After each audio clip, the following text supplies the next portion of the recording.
আসসালামু আলাইকুম। বাংলা সংবাদে সবাইকে স্বাগত জানাচ্ছি। আমি চিন্তিয়া হক। শুরুতেই সংবাদ শিরোনাম। পদত্যাগের ব্যাপারে যা বললেন উপদেষ্টা নাহিদ ইসলাম। অন্তর্বর্তী সরকারকে অযোগ্য প্রমাণের চেষ্টা করছে ভারতীয় গণমাধ্যম দ্য অর্গানাইজার। জানাবো ডান বাম সহ ইসলামী দলগুলোকে কাছে টানতে তৎপর বিএনপি। এবং সর্বশেষ জানাবো শাবান মাসের চাঁদ দেখা যায়নি, শবে বরাত 14 ফেব্রুয়ারি। এতক্ষণ শুনছিলেন সংবাদ শিরোনাম, এবারে বিস্তারিত। পদত্যাগের ব্যাপারে যা বললেন উপদেষ্টা নাহিদ ইসলাম। সরকার থেকে পদত্যাগের বিষয়ে এখনো কোনো সিদ্ধান্ত হয়নি বলে জানিয়েছেন অন্তর্বর্তী সরকারের তথ্য উপদেষ্টা নাহিদ ইসলাম। বৃহস্পতিবার সাংবাদিক কল্যাণ ট্রাস্টের চেক বিতরণ অনুষ্ঠান শেষে সাংবাদিকদের প্রশ্নের জবাবে এই কথা বলেন তিনি। নাহিদ ইসলাম বলেন, রাজনৈতিক দল গঠন ও পদত্যাগের ব্যাপারে এখনো কোনো সিদ্ধান্ত হয়নি, তবে সরকার থেকে কোনো রাজনৈতিক দলে থাকবো না। এর আগে বৃহস্পতিবার একটি জাতীয় দৈনিকের এক প্রতিবেদনে বলা হয়, জুলাই বিপ্লবের নেতৃত্ব দেওয়া ছাত্র জনতার নতুন একটি রাজনৈতিক দল আত্মপ্রকাশ করতে যাচ্ছে। দল ঘোষণার আগে আগামী 15 ফেব্রুয়ারির মধ্যে সরকারের পদ থেকে পদত্যাগ করতে যাচ্ছেন তথ্য উপদেষ্টা নাহিদ ইসলাম, ক্রীড়া উপদেষ্টা আসিফ মাহমুদ। আগামী জুন মাসে পদত্যাগ করতে পারেন সরকারের আরেক উপদেষ্টা মাহফুজ আলম। এ বিষয়ে জানতে চাইলে তথ্য উপদেষ্টা বলেন, প্রতিবেদনটি আমার নজরে এসেছে, সামাজিক যোগাযোগ মাধ্যমেও দেখেছি। পত্রিকা আসলে কোন উৎস থেকে এটা করেছে সেটা পরিষ্কার করেনি। এই ধরনের সিদ্ধান্ত এখনো হয়নি। যদি হয় তাহলে আমরা নিজেরাই বলবো। রাজনৈতিক দলে অংশগ্রহণের পরিস্থিতি হলে আমরা সরকার ছাড়া সিদ্ধান্ত নিলে সেটা আনুষ্ঠানিকভাবেই বলবো। রাজনৈতিক দলে অংশগ্রহণ করবেন কিনা সাংবাদিকদের এমন প্রশ্নের জবাবে তিনি বলেন, রাজনৈতিক দলে অংশগ্রহণ করার মতো পরিস্থিতি হলে, সরকার ছাড়া সিদ্ধান্ত হলে আমরা আনুষ্ঠানিকভাবে বলবো। এমন কোনো সিদ্ধান্ত আমার জায়গা থেকে কিংবা ক্রীড়া উপদেষ্টা আসিফ মাহমুদের জায়গা থেকে এখনো হয়নি। রাজনৈতিক দল গঠনের কোনো পরিকল্পনা আছে কিনা এমন প্রশ্নে নাহিদ বলেন, এখনো আমরা এটা নিয়ে ভাবি নাই। আমরা তো সরকারে আছি, সরকারের কার্যক্রমে অংশগ্রহণ করছি। অন্তর্বর্তী সরকারকে অযোগ্য প্রমাণের চেষ্টা করছে ভারতীয় গণমাধ্যম দ্য অর্গানাইজার। প্রধান উপদেষ্টা অধ্যাপক মোহাম্মদ ইউনুস এবং ওপেন সোসাইটি ফাউন্ডেশনের সভাপতি অ্যালেক্স সোরেসের মধ্যে বৈঠক নিয়ে ভারতীয় সাপ্তাহিক দ্য অর্গানাইজারে প্রকাশিত প্রতিবেদন মিথ্যা এবং ভিত্তিহীন বলে জানিয়েছে প্রধান উপদেষ্টার প্রেস উইং। বৃহস্পতিবার ফেসবুক পেজ প্রেস উইং ফ্যাক্টসে প্রকাশিত এক বিবৃতিতে বলা হয়, ভারতের সাপ্তাহিক দ্য অর্গানাইজার একটি নতুন প্রচারণা চালিয়েছে, যা অনেক ভারতীয় জাতীয়তাবাদের বাংলাদেশের অন্তর্বর্তীকালীন সরকারকে অযোগ্য প্রমাণ করার চেষ্টা এবং ভারতের প্রভাবশালী প্রতিনিধি শেখ হাসিনার পুনরায় বাংলাদেশের শাসনভার দখল করার পথ সুগম করার উদ্দেশ্যে পরিচালিত।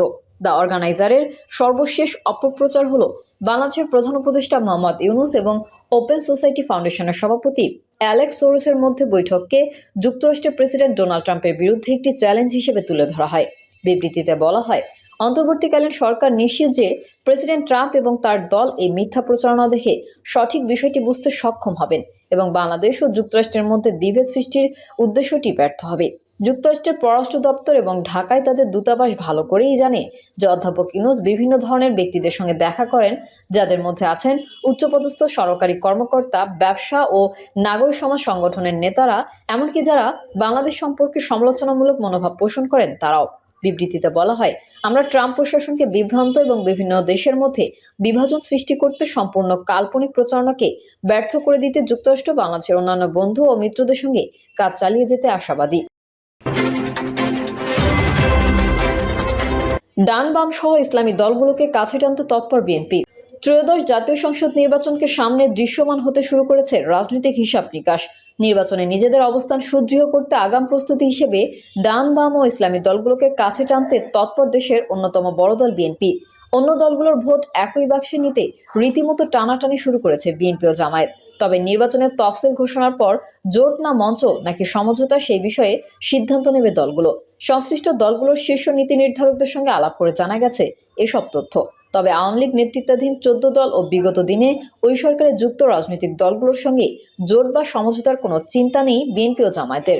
এই দুই দল ফ্যাসিবাদ বিরোধী আন্দোলনে যুক্ত রাজনৈতিক দলগুলোর মধ্যে সম্পর্ক বাড়িয়েছে। এদিকে ছাত্র নেতৃত্বের সংগঠন বৈষম্য বিরোধী ছাত্র আন্দোলন এবং জাতীয় নাগরিক কমিটির রাজনৈতিক দল ফেব্রুয়ারিতে আত্মপ্রকাশ করতে পারে। নতুন এই দল নিয়েও রাজনৈতিক মাঠে নানা আলোচনা চলছে। ছাত্র নেতাদের সঙ্গে জামায়াতের ভালো সম্পর্ক রয়েছে, আবার বিএনপির সঙ্গেও ছাত্র নেতাদের যোগাযোগ রয়েছে এবং তা আরও বাড়াতে চায় বলে জানা গেছে। বিএনপি ও জামায়াতের একাধিক নেতা জানান, আগামী নির্বাচনে জোট গঠন নিয়েই তারা বিভিন্ন দলের সঙ্গে আলোচনা চালিয়ে যাচ্ছেন। জোট বা মঞ্চ যে নামেই তা গঠন হতে পারে। সেক্ষেত্রে জামায়াত চেষ্টা করছে একটি আসনে ইসলামী দলগুলোর একজন প্রার্থী থাকবে। আবার বিএনপির তৎপরতা আছে 2018 সালের স্টাইলে মিত্রদের ধানের শীষ প্রতীক নিয়ে ভোটে অংশ নেওয়া। অর্থাৎ দুই দলই ভোটের মাঠে এক বাক্স থাকার বিষয়ে বেশ তৎপর। তবে রাজনীতিতে শেষ বলে কিছু নেই জানিয়ে দলগুলোর নেতারা বলেন, এখন যে যার মতো তৎপরতা চালাচ্ছেন। নির্বাচনের তফসিল ঘোষণা হলে অনেক চিত্রই পাল্টে যাবে। এমনও হতে পারে বিএনপি জামায়াত ছাত্র নেতাদের নতুন দল সহ মিত্ররা একসঙ্গে থাকবে। সবকিছু নির্ভর করবে আওয়ামী লীগের ভোটে আসা না আসার ওপর। রাজনৈতিক বিশ্লেষকরা মনে করেন, নির্বাচনকে সামনে রেখে রাজনীতিতে একটি নতুন সমীকরণ হচ্ছে। আওয়ামী লীগ নির্বাচন করতে পারবে কিনা তা নিয়ে এখনো ধোঁয়াশা রয়েছে। সেক্ষেত্রে বিএনপি দেশের এখন অন্যতম বড় রাজনৈতিক দল। এই দলটি ইতোমধ্যে ঘোষণা দিয়েছে, আগামীতে সরকার গঠন করতে পারলে জাতীয় সরকার হবে। সেখানে ফ্যাসিবাদ বিরোধী আন্দোলন সহ বিগত আন্দোলনে যেসব দল রাজপথে ছিল তাদের সবাইকে এই জাতীয় সরকারে নেওয়া হবে। এক্ষেত্রে অন্য রাজনৈতিক দলগুলো চাইবে বিএনপির সঙ্গে থাকতে। আবার জামায়াত ইসলামীও মাঠে বেশ সক্রিয়। কিন্তু বিগত নির্বাচনগুলো পর্যালোচনা করলে দেখা যায়, জামায়াতের ভোট কিন্তু তেমন বাড়েনি। তবে বর্তমান বাস্তবতায় দলটির ভোট হয়তো বেড়েছে। মতাদর্শিক দূরত্বের কারণে অন্য ইসলামী দলগুলোর সঙ্গে জোট বা সমঝোতা হবে কিনা তাও একটা বিষয়। তবে ছাত্রদের নতুন দল হলে এবং তাদের সঙ্গে যদি জামায়াত জোট করতে পারে তাহলে ভোট বাড়বে বলে মনে করেন বিশ্লেষকরা। জানতে চাইলে বিএনপির মহাসচিব মির্জা ফখরুল ইসলাম আলমগীর যুগান্তরকে বলেন, ন্যূনতম সংস্কার শেষে অতি দ্রুত একটি নির্বাচনের ব্যবস্থা করে বাংলাদেশের মানুষকে সংকট থেকে মুক্ত করতে হবে। ফ্যাসিবাদ বিরোধী সব রাজনৈতিক দলের সঙ্গেই বিএনপির সুসম্পর্ক রয়েছে। আগামী নির্বাচন একক নাকি জোটগতভাবে এটা এই মুহূর্তে বলা সম্ভব নয়। নির্বাচন এলে রাজনৈতিক দলগুলোর মধ্যে আলোচনা হয়, এরপর সিদ্ধান্ত হয়। রাজনৈতিক বিশ্লেষক ও সিনিয়র সাংবাদিক মাসুদ কামাল যুগান্তরকে বলেন, আমি মনে করি সামনে নির্বাচনকে ঘিরে দুই ধরনের মেরুকরণ থাকবে। একটি বিএনপির নেতৃত্বে মধ্যপন্থী যেটা রাজনৈতিক দলগুলো আছে, আর অনেকটা ধর্মভিত্তিক দল নয় সেগুলো একদিকে থাকবে। অপরদিকে ধর্মভিত্তিক দল যেগুলো আছে সেগুলো একদিকে হওয়ার চেষ্টা করবে। কিন্তু আমার কাছে মনে হয় একদিকে হতে পারাটা হলো পৃথিবীর সবচেয়ে কঠিনতম কাজ। কারণ বিরোধটা যদি ধর্মকে কেন্দ্র করে হয় সেটাকে মেটানো খুব কঠিন। তারপরেও সেই চেষ্টা চলছে। শেষ পর্যন্ত এমন কিছু হতে পারে, বিএনপির ইতোমধ্যেই মিত্র অনেক দল আছে, এসব দল মিলে জোট হতে পারে। আরেকটা জামায়াত ইসলামী, বিভিন্ন ধর্মভিত্তিক দল এবং সামনে নতুন আরেকটি দল মিলিয়ে আরেকটা মেরুকরণ হতে পারে। বিগত নির্বাচনের পরিসংখ্যানে ভোটের হিসাব বলছে, পঞ্চম জাতীয় সংসদ নির্বাচনে বিএনপির ভোটের হার ছিল 30.81, জামায়াতের 12.13%, জাকের পার্টি 1.22, বাংলাদেশের কমিউনিস্ট পার্টির 1.19, বাংলাদেশ কৃষক শ্রমিক আওয়ামী লীগের 1.81। ওই নির্বাচনে মোট 75টি দল অংশ নিলেও ছোট দলগুলো 1%-এর নিচে ভোট পায়। সপ্তম জাতীয় সংসদ নির্বাচনে বিএনপির ভোটের হার ছিল 33.61, জামায়াতের 8.61%, ইসলামী ঐক্যজোট 1.09% ভোট পায়। এই নির্বাচনে মোট 81টি দল অংশ নিলেও ছোট সব দল 1%-এর নিচে ভোট পায়। অষ্টম জাতীয় সংসদ নির্বাচনে বিএনপির ভোটের হার ছিল 40.97, জামায়াতের 4.27%। এই নির্বাচনে ইসলামী জাতীয় ঐক্যফ্রন্ট 7.25, বাংলাদেশ জাতীয় পার্টি 1.12% ভোট পায়।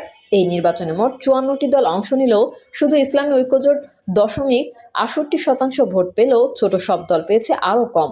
নবম জাতীয় সংসদ নির্বাচনে বিএনপির ভোটের হার ছিল 31.05, জামায়াতের 4.7%।